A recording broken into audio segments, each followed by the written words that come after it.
Greetings of the day guys. Start करते हैं नया चैप्टर आज जिसका नाम है नो सीक्वल। तो नो सीक्वल के बारे में आज बात करेंगे क्या होता है। बिग डेटा लेक्चर सीरीज में हम आगे बढ़ रहे हैं और हम आज अपना थर्ड चैप्टर स्टार्ट कर रहे हैं no sequel, that is no SQL. Okay, उसको नो सीक्वल भी कहते हैं बेसिकली। पर एक चीज़ सबसे पहले क्लियर कर देते हैं कि नो सीक्वल का मतलब ऐसा नहीं होता है कि which is not following SQL characteristics. ठीक है, नो सीक्वल का मतलब ऐसा बिल्कुल भी नहीं होता है। नो सीक्वल डेटाबेस का मतलब होता है कि जो अडेप्टिव हो बेसिकली। फाइन, शॉर्ट में बताऊं तो उसकी डेफिनेशन नहीं है which is not following SQL characteristics, ऐसा नहीं होता है। वो एसक्यूएल कैरेक्टरिस्टिक्स फॉलो कर भी सकते हैं, स्टिल वो नो सीक्वल डेटाबेस हो सकते हैं। ओके, तो नो सीक्वल क्या है? ऐसे सेट ऑफ कंसेप्ट्स हैं जो कि प्री डिफाइंड नहीं है। कौन से set of concepts? That allows the rapid and efficient processing of data sets, जो डेटा सेट्स का रैपिड प्रोसेसिंग और एफिशिएंट प्रोसेसिंग अलाउ करते हैं, जो बेसिकली किस पे फोकस करते हैं? परफॉर्मेंस, रिलायबिलिटी और एजिलिटी, इन तीन चीज़ों पर परफॉर्म करते हैं। ठीक है, इन तीन चीज़ों बेसिकली वो जो अपना रिलायंस रखते हो, उन डेटाबेसेस को हम नो सीक्वल डेटाबेस कहते हैं। इनका simple meaning no structured query language नहीं होता है, नो सीक्वल का कोई फुल फॉर्म नहीं होता है। ये एक वर्ड है जो फेमस हो गया जब बे एरियाज़ में, यानी कि जो साउथ एशिया के कंट्रीज़ हैं, काफ़ी सारे कंट्रीज़, वहाँ पे जब लोग मिलते थे और बातें करते थे कि अब सीक्वल डेटाबेसेस जो पुराने डेटाबेसेस हैं, हायरार्की लीगेसी डेटाबेसेस हैं, वो अच्छे से काम नहीं कर रहे हैं, उनमें कुछ अपडेट्स की ज़रूरत है। ठीक है, जब ऐसी बातें करते थे तब से ये वर्ड फेमस हो चुका है कि हमें ऐसा डेटाबेसेस चाहिए जो नो सीक्वल हो। इसका मतलब है जो पुराने नहीं हो। इस तरीके के फॉर्म में हमारा नो सीक्वल वर्ड इवॉल्व हुआ है, वो ध्यान रखेंगे। तो कैसे डेटाबेस को हम नो सीक्वल डेटाबेस कह सकते हैं? अगर वो बिलो पॉइंट्स में से किसी भी फ्यू पॉइंट्स पे कंसिडर करते हैं तो वो हमारे लिए नो सीक्वल डेटाबेस है। कौन से points? Let's see. It's more than rows in the tables. अगर सिर्फ रोज़ हैं टेबल्स में और रोज़ को ही मैनेज कर पा रहे हैं, कॉलम्स को मैनेज कर पा रहे हैं, तो वो हमारे लिए नो सीक्वल डेटाबेस नहीं है। उससे ज़्यादा कुछ चीज़ उसमें, उससे ज़्यादा कैरेक्टरिस्टिक्स उसमें होनी चाहिए। फ्री ऑफ जॉइंस, अगर हमें डेटाबेस में से डेटा लेना है तो दो तीन डेटाबेस को ज्वाइन करके लेना पड़ना है, ऐसा नहीं। वो फ्लेक्सिबल होना चाहिए, जिसमें भी जितना भी डेटा चाहिए हम ले सकने चाहिए। ठीक है, एंड स्कीमा फ्री। अगर दो टेबल्स क्रिएट कर रहे हैं, तीन टेबल्स क्रिएट कर रहे हैं, जैसा डेटा स्टोर कर रहे हैं, एक दूसरे के बीच में स्कीमा एस्टेब्लिश कर रहे हैं, तो वो ईजी होना चाहिए, या हो सके तो स्कीमा फ्री होना चाहिए कि स्कीमा एस्टेब्लिश ही ना करना पड़े, हमें जिसमें से जो भी इन्फॉर्मेशन चाहिए आराम से मिल जाए। Work on many processes. ठीक है, अगर डिस्ट्रीब्यूटेड डेटा पड़ा हुआ है, मेरा एक टेबल है वो एक कंप्यूटर में पड़ा हुआ है, सेम टेबल के बाकी सारी रोज दूसरे कंप्यूटर में पड़ी हुई है, तो मुझे डेटा फैच करने में प्रॉब्लम नहीं होना चाहिए, इतना अडेप्टिव होना चाहिए। फॉलो करना चाहिए shared nothing commodity computers. Commodity computers मतलब कॉमनली अवेलेबल, ये हम पहले भी बात कर चुके हैं। हडूप क्या फॉलो करता है? कमोडिटी हार्डवेयर फॉलो करता है। ठीक है, तो कमोडिटी कंप्यूटर्स क्या होते हैं? जो शेयर्ड नथिंग आर्किटेक्चर फॉलो करता है। शेयर्ड नथिंग का मतलब है वो अपनी रैम भी शेयर ना करे, रोम भी शेयर ना करे और रिसोर्सेज भी शेयर ना करे। ठीक है, अगर एक कंप्यूटर है वो लेट से, उसके पास तीन चीज़ें होती हैं, रैम, रोम और अदर रिसोर्सेज। तो अगर इसमें से वो कुछ भी शेयर नहीं करता तो उसको हम कैसा आर्किटेक्चर कहते हैं? शेयर्ड आर्किटेक्चर कहते हैं। काफ़ी कंप्यूटर्स ऐसे होते हैं लेट से जिनकी रैम कॉमन होती है। इस एक ही रैम के ऊपर काफ़ी सारे कंप्यूटर्स चल रहे होते हैं, जिसमें से 10 GB रैम इसको दे दी है, 2 GB इसको दे दी है, 4 GB इसको दे दी है। ठीक है, हाइपरवाइजर के थ्रू चीज़ें चलती हैं। पर कमोडिटी हार्डवेयर यूज़ करना है और शेयर्ड नथिंग आर्किटेक्चर यूज़ करना है। We don't have to share anything from RAM, ROM और रिसोर्सेज। लीनियर स्केलेबिलिटी सपोर्ट करता हो, स्केलेबल हो, मतलब धीरे धीरे स्केलेबल हो। ऐसा नहीं है कि आज 10 GB चाहिए, कल 1000 GB चाहिए तो 10 में से 1000 GB जितना स्केल हो जाए, ऐसा नहीं है। फाइन, मतलब डेटाबेस हैंडलिंग है वो लीनियरली स्केलेबल होना चाहिए। अगर मुझे आज कुछ कैरेक्टरिस्टिक्स हैं, आज कुछ फीचर्स है वो चाहिए, कल मुझे वो फीचर्स अपडेट करना है, तो database should allow me to update it linearly, slow, in a slow form और स्लो मैनर। इनोवेटिव होना चाहिए, ऐसे कुछ कैरेक्टर्स होने चाहिए जो अभी एग्जिस्टिंग डेटाबेसेस में नहीं है। ठीक है, अगर ये चीज़ें हैं तो उस डेटाबेस को हम नो सीक्वल डेटाबेस कह सकते हैं, though it follows row and column architecture. Okay, apart from that कौन से डेटाबेसेस को हम नो सीक्वल नहीं कहेंगे? ठीक है, कि it's not only about SQL language. ठीक है, जो सिर्फ एसक्यूएल लैंग्वेज को फॉलो नहीं करते हैं, चलो इसको नो सीक्वल कह देते हैं, नहीं, ऐसा नहीं है। जो ओपन सोर्स नहीं है, मतलब जो क्लोज सोर्स है, चलो उसको नो सीक्वल कह देते हैं, नहीं। ओके, ये जो नो सीक्वल नहीं है, इंपॉर्टेंट चीज़ क्या है? कौन से डेटाबेस नो सीक्वल नहीं है? फाइन, तो वो ध्यान रखेंगे। सिर्फ बिग डेटा को हैंडल करते हैं, नहीं, ऐसी बात नहीं। बिग डेटा के अलावा भी काफ़ी सारी चीज़ें हैंडल करनी चाहिए। क्लाउड कंप्यूटिंग को ही हैंडल कर लेते हैं, नहीं, done. It is not about a clever use of RAM and SSD। RAM और SSD को अच्छे से मेंटेन करते हैं, हो सकता है कुछ डेटाबेस रैम और SSD को अच्छे से मेंटेन करते हो पर बाकी सारी चीज़ें उसमें ना हो।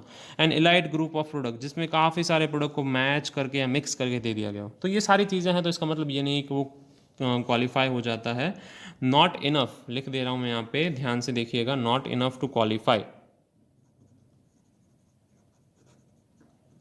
नॉट इनफ टू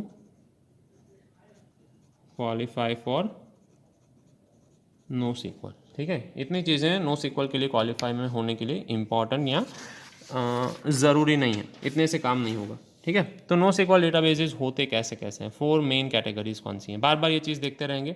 एक तो सबसे पहला की वैल्यू स्टोर है, जिसमें की और वैल्यू पैर में डेटा स्टोर होता है। कॉलम फैमिली स्टोर है, जिसमें डेटा स्प्रेडशीट जैसा आपने देखी है उस तरीके से स्टोर होता है। ग्राफ स्टोर है, जिसमें रिलेशंस ज़्यादा इंपॉर्टेंट है, उस तरीके से डेटा स्टोर होता है। डॉक्यूमेंट स्टोर है, जिसमें काफ़ी सारे डॉक्यूमेंट है और डॉक्यूमेंट में डाला हुआ डेटा इंपॉर्टेंट है, उसमें से चीज़ें निकालनी है। तो की वैल्यू स्टोर का एग्जांपल क्या है, Berkeley DB, Memcache, Redis, React, diamond DB, ये सब चीज़ें की वैल्यू स्टोर में, इन चीज़ों में डेटा स्टोर होता है। फाइन।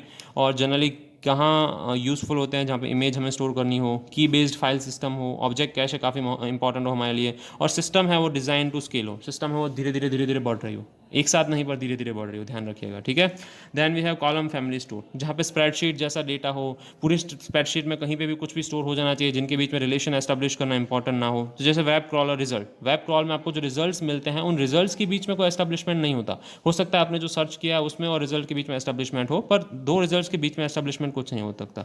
ठीक है, big data problems that can relax consistency rules. Fine, तो मीनिंग क्या होता है बेसिकली कि कंसिस्टेंसी रूल्स जो होते हैं वो काफ़ी स्ट्रिक्ट होते हैं। तो अगर आप उसको रिलैक्स कर सकते हैं, बेसिकली थोड़ा बहुत ढीला छोड़ सकते हैं, कि वो डेटा अगर कंसिस्टेंट नहीं है तो भी चलेगा। कि एक रो है, जैसे कि कंसिस्टेंट या स्ट्रिक्टनेस का मतलब क्या होता है, बेसिकली समझा रहा हूँ कि रोज़ हैं, 3 रोज़ हैं, इसमें ID है, इसमें नेम है, इसमें रोल नंबर है, यहाँ पे कुछ और चीज़ें हैं। तो यहाँ पे हम रिस्क कर सकते हैं 1 2 3 4 उस तरीके से। ठीक है, तो ये चीज़ फॉलो करना स्ट्रिक्ट होता है काफ़ी सारे डेटाबेस में। अगर आपके डेटाबेस में स्ट्रिक्ट नहीं है तो आपका कॉलम फैमिली डेटाबेस स्टोर है। ठीक है, आई मीन एग्जांपल्स क्या हैं, Apache, H base, Cassandra, Hypertable, अक्यूमुलो।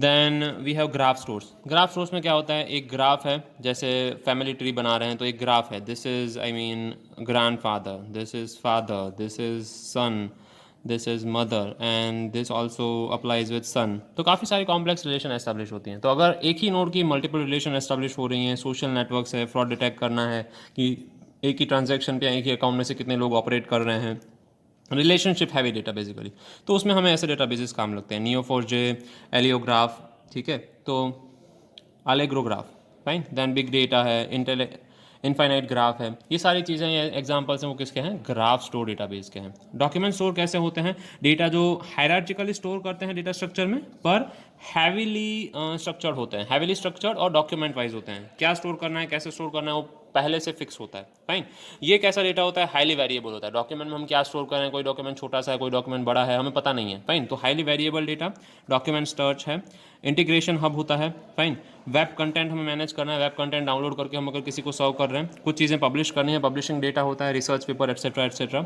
तो इन डेटा को मैनेज करने के लिए क्या है, मोंगो डीबी 10th जनरेशन है, वो उसके लिए स्पेशली मोंगो डीबी की वैल्यू पैर भी डेटा भी है, और 10th जनरेशन की अगर बात करें तो वो डॉक्यूमेंट स्टोर भी है। Then Couch DB, Couch base, Mark Logic, these are some examples of it. Okay, so ये मेन 4 आइटम्स हैं जो नो सीक्वल के लिए बनाई गई हैं।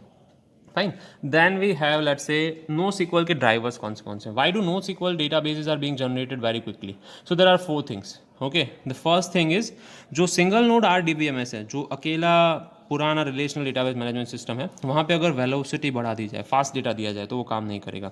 जहाँ पे वेरिएबिलिटी बढ़ा दी जाए, डिफरेंट डिफरेंट टाइप का डेटा उसे दे दिया जाए तो वो काम नहीं करेगा।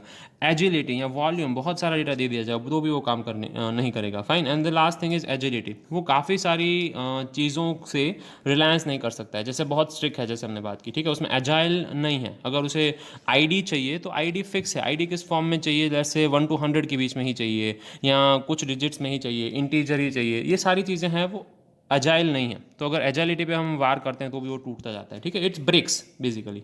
राइट, तो there are 4 things you should discuss when you asked about no sequel business driver. तो नो सीक्वल के बिजनेस ड्राइवर क्या हैं, 4 हैं, वॉल्यूम, वेरिएबिलिटी, वेलोसिटी और agility. Okay, so this is how things work in no sequel databases. And कुछ case studies हैं, will quickly discusses. Google का big table database है, फाइन। उसका ड्राइवर क्या है, वो मैट्रिक्स अप्रोच यूज़ करता है, स्पार्स मैट्रिक्स अप्रोच। मतलब इसमें कौन सा डेटाबेस यूज होगा, कॉलम फैमिली डेटाबेस। अमेजॉन का डायनेमो डेटाबेस है, जहाँ पे की वैल्यू स्टोर है। उसको रन क्या करना है, 24/7 बिजनेस रन करना है। इसको काम क्या करना है, डिस्ट्रीब्यूटेड सिस्टम में काम करना है, कहीं पे डेटा स्टोर होगा, कहीं पे डेटा स्टोर नहीं होगा। मार्क लॉजिक नाम का केस स्टडी क्या कहता है, उसको XML क्वेरी में काफ़ी सारे डॉक्यूमेंट फॉर्म में डेटा स्टोर करना है, ठीक है। तो ये सारे डिफरेंट डिफरेंट डेटाबेसेस के एग्जाम्पल हैं। इसके अलावा भी और डेटाबेसेस हैं। कौन से डेटाबेसेस हैं, let's say live journals, ma'am cash. तो मैम कैश डेटाबेस हमने कहाँ देखा था, की वैल्यू पैर्स में देखा था, ठीक है। Just a second, fine. Live cash journals ma'am cash, तो मैम कैश में फास्ट एक्सेस इंपॉर्टेंट है। तो फास्ट एक्सेस आपको कैसे मिलती है, हैशिंग और कैशिंग से। हैशिंग और कैशिंग में होता नहीं है, कुछ भी नहीं है, की वैल्यू स्टोर्स होते हैं, फाइन। तो की वैल्यू डेटाबेस हम यहाँ पे यूज़ करते हैं, हमारे लिए की वैल्यू स्टोर डेटाबेस यहाँ यूज होता है, fine. This is use here. And then we have Google's map reduce, need to store और index billions of web pages searching low cost hardware, fine. Map reduce हमें पता है Google ने invent किया था। जब हमने मैप रिड्यूस की बात करना स्टार्ट किया था तब भी हमने बोला था, ओके। तो इसमें होता क्या है, पैरेलल प्रोसेसिंग होता है, indexing billions of web pages होता है, और कमोडिटी प्रोसेसर का यूज़ करके अगर हमें करना है, तो अगर हमें करना है तो हम कैसे कर सकते हैं, we can simply use column family database, okay. तो will using here column family database, fine. तो हर एक केस स्टडी के लिए डेटाबेस डिफाइंड है। तो whenever you are asked about no sequel case studies, you can discuss any of it. Any 2 case studies will be asked in 4 marks, that is also perfectly normal, fine.